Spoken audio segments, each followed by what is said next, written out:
otros temas y con el que quiero iniciar, el veto parcial del Ejecutivo a la ley denominado de reformas a las instituciones a la ley de instituciones financieras, entre otras, y que mereciera la objeción parcial del presidente, y que de alguna manera ha tenido muchas observaciones, tanto en el proyecto inicial cuanto en la acción que respondiera el Congreso Nacional. En definitiva, ¿cómo quedaría? ¿Cuáles son los escenarios, economista Pachano? Por un lado, de aprobarse como inicialmente propusiera el presidente, y segundo, si habría los 67 votos para insistir en lo que decidiera el Congreso Nacional. Gracias, Miguel, por la invitación. En realidad, la línea de política económica del presidente de establecer mecanismos a través de los cuales se fijen los precios, se establezcan mecanismos de control directo por parte del Estado en las distintas actividades económicas, está confirmado en el veto. La parte medular del veto del presidente abarca tres grandes campos.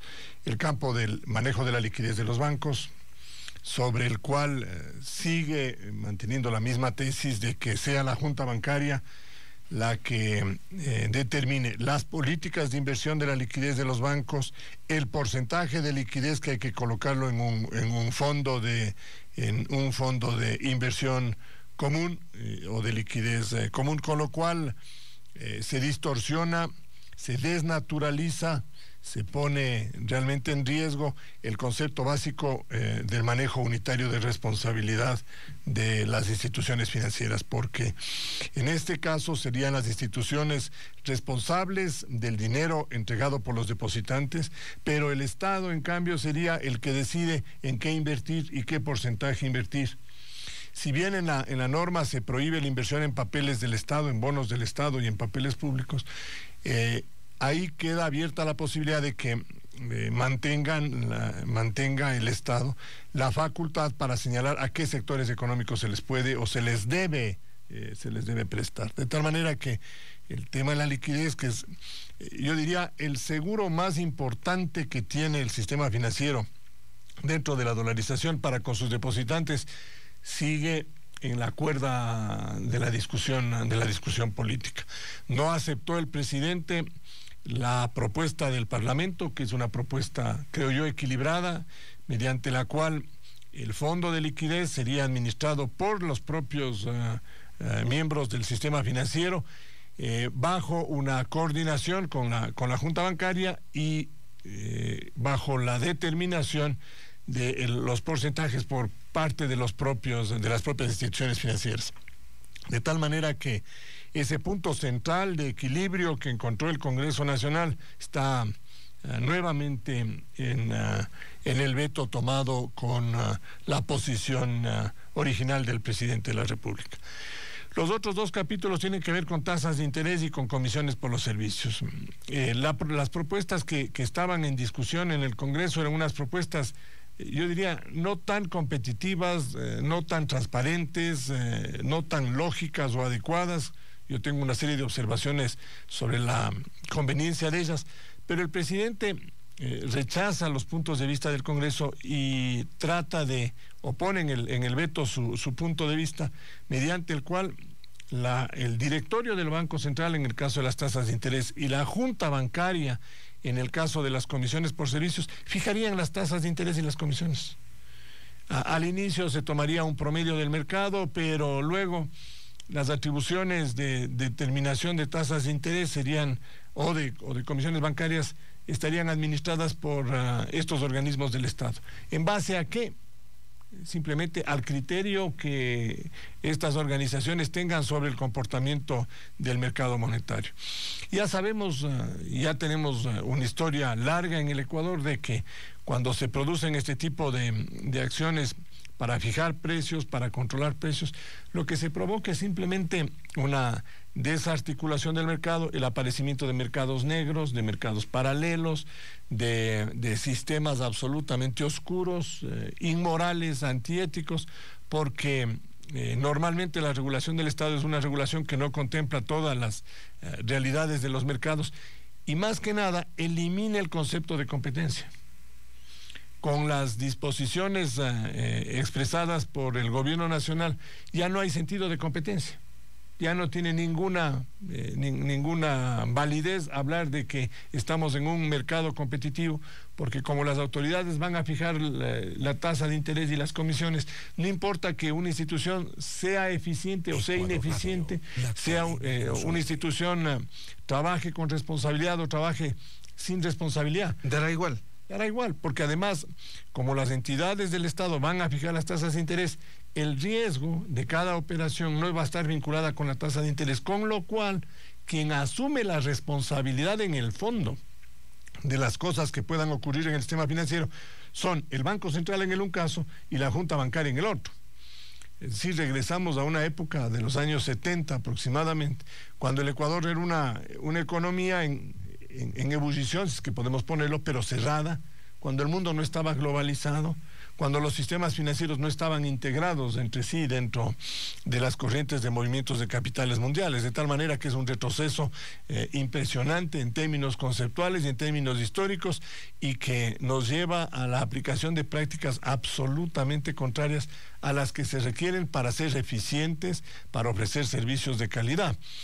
Y este mecanismo, a la final, va a terminar concentrando las decisiones del sistema financiero en las empresas más sólidas, en las personas con mayores patrimonios, y va a dejar de lado a todos aquellos que se han venido incorporando a lo largo del tiempo, que son aquellos que vienen de clase media baja, de clase baja, los marginados, los que requieren microcrédito, porque no habrá incentivo para poder operar en esos mercados, porque al tener tasas de interés fijas, aun cuando haya diferencias entre los segmentos, el mercado va a tratar de ser, en ese sentido, un buscador de opciones en donde el riesgo sea el más bajo posible. Economista Pachano, quizás desde la visión ciudadana, los extremos son malos. Por un lado, el hecho de que se trate de fijar de esta forma rígida las tasas de interés, y por otro, lo que aprobara el Congreso Nacional hace casi 7 años en la Ley de Instituciones Financieras del artículo 201, en donde deja abierta la posibilidad de pactar libremente, como dice el artículo 201, las comisiones y los servicios, que también ha sido fruto de un abuso que ha habido en cierto sector de la banca. Así es. No, y eso es verdad, Miguel. Por eso es que en la búsqueda de un punto, llamemos así, de equilibrio, que sea razonable para el usuario y que tenga, yo diría, instrumentos de defensa como cliente del sistema financiero, lo que se propuso es el establecimiento de un sistema mediante el cual se tomen todas las informaciones del mercado, se saque un promedio y las instituciones no puedan moverse dentro de un rango limitado entre el promedio y algún porcentaje que vaya por encima de él.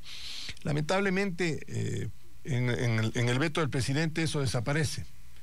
El veto del gobierno lo que dice es que se establecerá un promedio y determina que todas las instituciones que estén por encima del promedio tendrán que bajar los costos de los servicios al promedio, y las que estén por debajo del promedio no las podrán subir.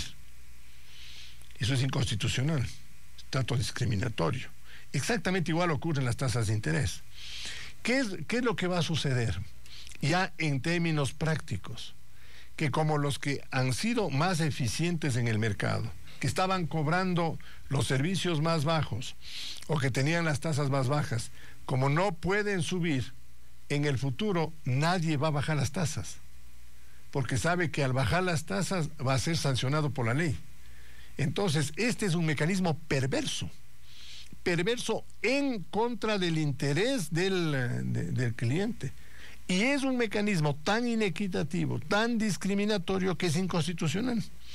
De tal forma que en lugar de encontrar un justo medio a través del cual el mercado se vaya autorregulando y los extremos se los eliminen, todos los abusivos salgan del mercado y no continúen dentro de él, y aquellos que son eficientes tengan oportunidades para seguir siendo más eficientes.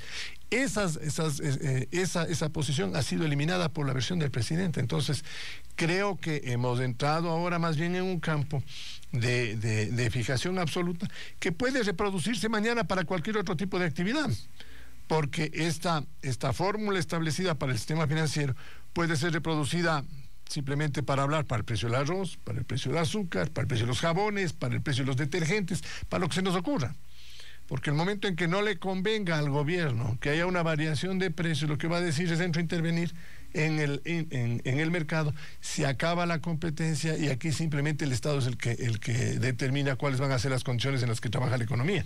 Economista Pachano, en la práctica, ¿cómo se afectaría, por ejemplo, a aquel ciudadano que accede a un microcrédito de 300, de 500, de $1,000? ¿Cómo se afectaría con esto? Hoy, por ejemplo... ¿Se eliminarían los microcréditos, como hemos visto? No se eliminarían. Yo no creo que lleguemos a un extremo de esa naturaleza, pero sí va a haber una restricción. Y de hecho ya la hay, Miguel. En el mercado habían operaciones de microcrédito que empezaban con $100, o con menos inclusive. Personas que adquirían algún bien o que tenían algún requerimiento de urgencia podían acceder a créditos de $80, de $100. Hoy, de lo que yo he visto, los créditos mínimos son de $500. ¿Qué pasa con todas las personas que requieren financiamiento por valores inferiores? Tienen que irse al mercado informal. El sistema... Hablemos en la práctica al chulco. Al chulco. Entonces, yo lo que digo, Miguel, es uno tiene que cortar los extremos, pero tiene que precautelar que el corte de los extremos no provoque una expulsión de una parte del mercado al que le estamos tratando de integrar. Hay un estudio hecho por Cordes respecto de las tasas de interés del mercado informal o del chulco en los mercados mayoristas, y se determina que la tasa de interés es de más del 2000%. Si uno le anualiza lo que les cobran a los compradores, a los que demandan los productos alimenticios en el mercado mayorista, y les entregan el dinero a las 12 de la noche, y luego les cobran a las 8 o las 9 de la mañana a través de esos motociclistas que van a recoger el dinero. La tasa de interés por haber usado 10 horas el dinero, en términos anuales, equivale a más del 2000%. ¿Qué es lo que sucede con el sistema financiero? Que esa tasa de interés baja notablemente.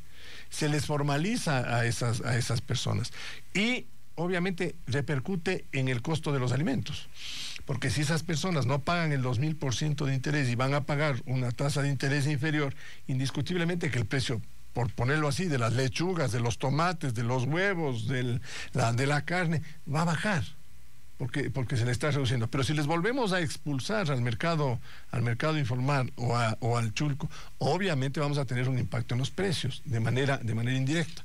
Lo peor que ocurre con este veto, Miguel, es que se produce una contracción crediticia. El mercado se reduce. Eso nosotros le conocemos en términos técnicos como represión financiera. ¿Qué quiere decir represión financiera? De que antes se estaba prestando una cantidad de dinero mucho mayor, había una disponibilidad mayor, y hoy día va a haber una disponibilidad menor, y de hecho ya las circunstancias se están confirmando. Para ponerle cifras comparativas, el año 2006, entre el 1 de enero y el 30 de junio del año 2006, los depósitos del sistema financiero aumentaron $600 millones. $600 millones. La cifra la pongo redonda porque yo creo que nos ayuda a ver. En el año 2007, desde el 1 de enero, ahora hablemos hasta el 15 de junio, que es la última cifra que tenemos, los depósitos aumentaron en $0. Cero. No aumentaron. Se mantienen. El mismo saldo del 30 de diciembre es el 15 de junio. En el año anterior eran 600 millones más. Eso quiere decir que los ecuatorianos ya no están trayendo dólares. No es que los bancos no tienen, no es que los bancos esconden, no es que los bancos han sacado, no. Los ecuatorianos ya no traen dólares. ¿Por qué no traen dólares los ecuatorianos? La pregunta, ¿por qué no traen dólares los ecuatorianos como traían en el año 2006? Si ya no hay aumento de depósitos en el sistema financiero, ¿qué va a pasar con el crédito? Porque el crédito depende de que haya dinero, que aumente el dinero. Simplemente no habría. No aumenta el crédito. Ahora, en el comportamiento crediticio del año 2007 hay una diferencia con el 2006. El 2007 el crédito aumenta más que el año 2006. El año 2006, en el primer semestre, el crédito aumenta algo así como 250 millones de dólares, de los 600. En el año 2007, con ningún aumento de puestos, el crédito aumenta a 380 millones de dólares. Es decir, hubo más demanda. Hubo una utilización de liquidez del sistema financiero en crédito. ¿Para qué sirvió entonces ese colchón que tanto hablaban los miembros del gobierno que tenía el sistema? Sirvió para apalear, para enfrentar, para reducir el efecto negativo llamemos así, del estancamiento de los depósitos. Pero eso no va a seguir, porque cuando la liquidez llega a un nivel mínimo de seguridad del sistema, los créditos van a parar. Entonces, toda esta regulación crediticia es una regulación que lo que va a provocar es una restricción crediticia, y obviamente si las tasas de interés van a estar fijadas, van a aparecer mercados paralelos. Ya vivimos eso, Miguel. No estoy hablando yo en términos de simplemente de una bola de cristal sobre la cual me imagino. El Ecuador ya tuvo eso.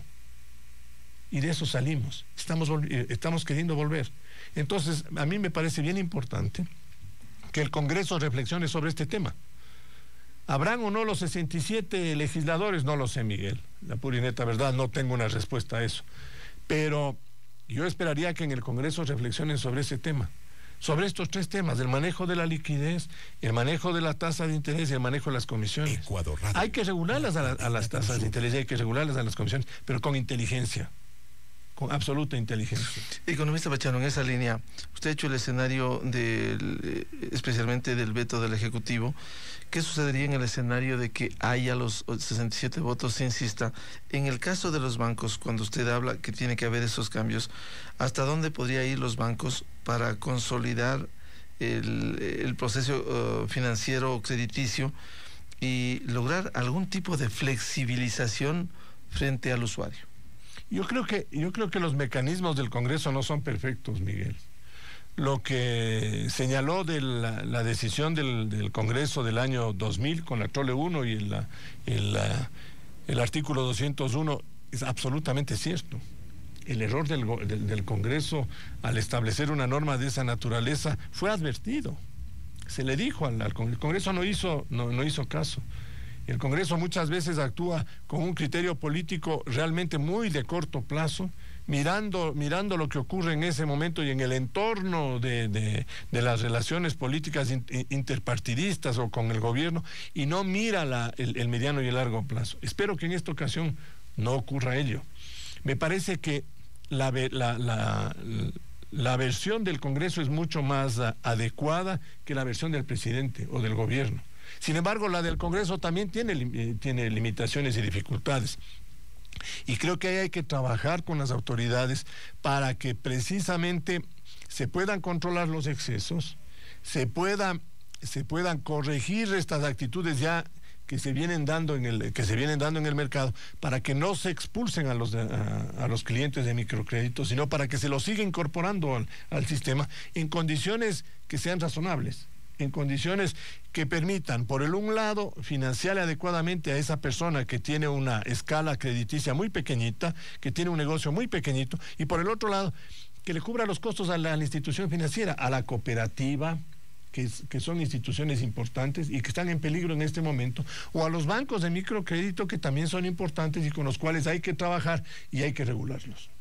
De tal forma que la decisión que está en manos del Congreso me parece que es una decisión sumamente crítica, sumamente importante, porque el corazón de la dolarización es el sistema financiero, Miguel. Si el sistema financiero no está en buenas condiciones, la dolarización tiene dificultades en funcionar. Y la verdad es que en los momentos actuales, todas las amenazas que ha tenido el sistema financiero y los problemas que ha tenido, ha podido enfrentarlos, porque las políticas que ha llevado adelante las instituciones que hoy están funcionando y que no le deben un solo centavo al Estado, porque no han recibido un solo centavo, Estas instituciones han podido defenderse porque han tenido políticas conservadoras. No porque han tenido políticas agresivas, sino porque han sido conservadores, cuidando los dineros de los depositantes. El primer gran objetivo del sistema financiero es cuidar el dinero de los ecuatorianos. No es cuidar el dinero de los prestamistas o de los deudores, no. Los deudores son unos beneficiarios del esfuerzo hecho por los depositantes, de tal manera que la mirada... Los ahorristas. La mirada fundamental es al ahorrista.